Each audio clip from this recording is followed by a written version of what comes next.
Hey, my name is Tim Schmidt, aka Tactical Tim. I'm with the United States Concealed Carry Association, and today I have the Kahr PM45. I am, of course, on a mission to test every single concealed carry handgun in the world, and I'm certainly not done yet, so you're going to be seeing a lot more of me. Okay, before we get into the nitty-gritty of the Kahr PM45, let's fire a few rounds downrange, see how it feels.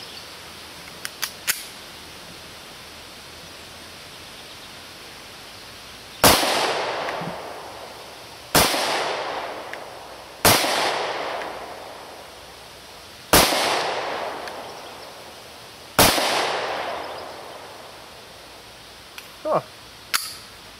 Wow, that was pretty good. Yeah, this is the first time I've ever fired this gun, so I really wasn't sure what to expect, and gosh, I really like this little guy. Okay, so here we go. Before I get into all the nitty-gritty details, of course, as usual, the Tactical Tim standard operating procedures is you can go to tacticaltim.com to download this 100% free, no strings attached, no BS cheat sheet, nitty-gritty cheat sheet. It has all the specs of the gun, the weight, the loaded weight, the concealability factor. And it also will have, when we take this thing down to the accuracy range, it'll have the actual target that I shoot as well. So you can download the thing for free, print it out, and reference it as I go through, because I tend to talk really, really fast. Okay, so the Kahr PM45. Now, those of you who are not familiar with Kahr, Kahr is considered by many to be yet another company that tried to knock off Glock. You know, Glock came onto the scene many, many years ago and kind of took the whole firearms world by storm with their plastic frame and their steel slide. So you know, Kahr was really one of the first guys to step up, or one of the companies to step up and to copy Glock. Now, personally, from an engineering perspective, I think Kahr did a really, really good job in copying Glock, because they got rid of all the stupid stuff that Glock was doing, namely their trigger. So the first thing I want to point out here is that the Kahr has a badass trigger. This trigger is fantastic. It's an aluminum trigger, so it doesn't have that ridiculous little safe trigger thing going on that Glock has. Yeah, the other cool thing about the Kahr compared to like the XD45, XD45 has that ridiculous grip safety. I mean, come on, why do they do that? Of course, Kahr doesn't. Good job, Kahr. Some of the other things I like about the Kahr is, I mean, this thing is actually considerably smaller than the Glock 36, smaller than the Springfield Armory 1911. This is probably one of the smallest 45 auto concealed carry guns that there are. You know, and it does. This one that I got has a 5-round magazine for some reason, and later on I found out that you can get a version with a 6-round magazine. So it's kind of a bummer that I got the 5-rounder. But nonetheless, their magazine does have a nice little plastic doodad on the bottom, so that when it's fully seated, it gives a nice spot for your pinky to rest. So that's cool. Other nice thing I like about the Kahr PM45 is it's got this nice giant slide lock. So you know, so when you're in full lockup, put a new magazine here. It's relatively easy for the slide to go back. So that's cool as well. The sights leave a little bit to be desired. They're kind of like the Taurus sights in the sense that there's just kind of like there's a dot in the front, there's a line in the back.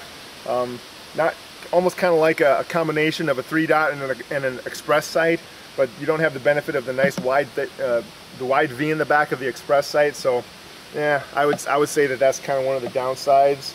And other than that, let me double check my cheat sheet here. Oh yeah, one last thing that I do have. Okay, so my other beef about this gun is, just like on the Taurus, these rear slide serrations, they stop halfway up. I mean, these things need to go all the way to the top. I have no idea why they would machine this entire piece of metal off here, because as you grab this thing, it just doesn't feel very solid. You wish that those serrations would go all the way to the top like they do in the Glock. So Mr. Kahr, or whatever your name is, the engineer that designed that, I think you should change that. So there you go. So let's take this Kahr PM45 down to the accuracy range and see how it shoots. Okay, Tim Schmidt here, Tactical Tim, down at the accuracy range. I've got the Kahr PM45, and we're at 21 feet, about 7 yards. and I'll be sitting on my butt here to use my knee as a rest so that we can test the accuracy of the gun, not so much of accuracy of me. So here we go, let's see how it shoots.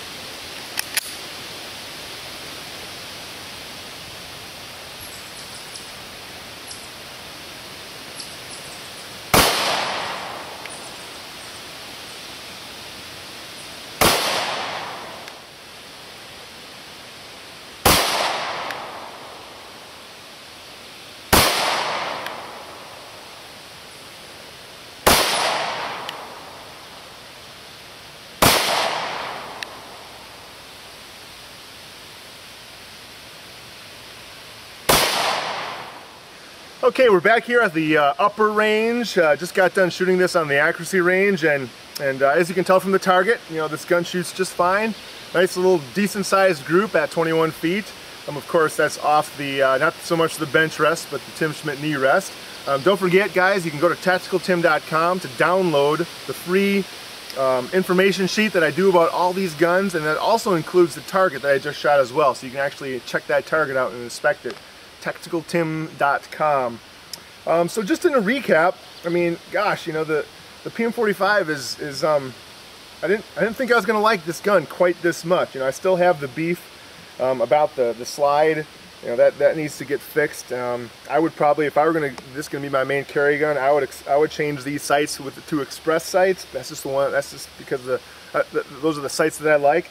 And the only other thing that I would do if this was going to be my carry gun is I would shoot a whole bunch of rounds through it to make sure it's as reliable as my Glock 36. So that's it, guys. Tim Schmidt, Tactical Tim, with the Kahr PM45.